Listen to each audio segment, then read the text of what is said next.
तो जीवन में वही काम कीजिए जो हमारे जाने के बाद भी लोग मुझे याद करें, पूजनीय बन जाए। तो मैना मैया समझाई, उसके बाद भगवान आते हैं। शंकर और पार्वती मैया कुछ दिन तक रास विहार किए। उसके बाद बाबा लिखते हैं कि सारे असुर परेशान हो गए थे। फिर जन्म हुआ किसका? कार्तिकेय जी का। तब जन्मे हो खड़ बदन कुमारा, तारक असुर समर जेहि मारा।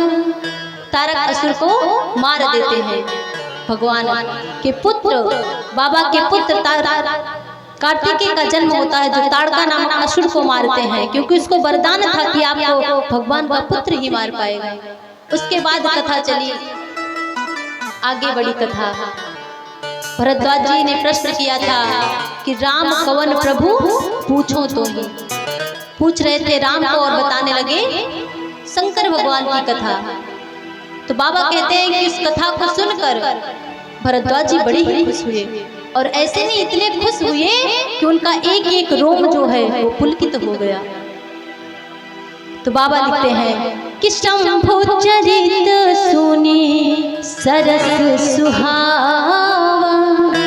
उनके चरित्र को सुनकर बहुत ही प्रसन्न हुए। अरे शंभु चरित सुनी सरस सुहावा, भरद्वाज मुनि अति सुख पावा। भरद्वाज मुनि अति सुख पावा।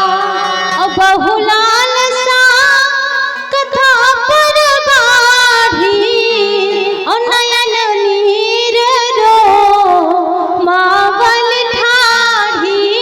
नयन नीर रो मावल ठाढ़ी। उनके नैनों से नयन नीर रो मावल ठाढ़ी। जैसे भी बताया नहीं कि मम गुण गावत पुलक शरीरा, वैसे ही इस कथा को सुनकर भरद्वाज जी के रोम रोम पुलकित हो गए, आंखों से अश्रुपात गिरने लगे।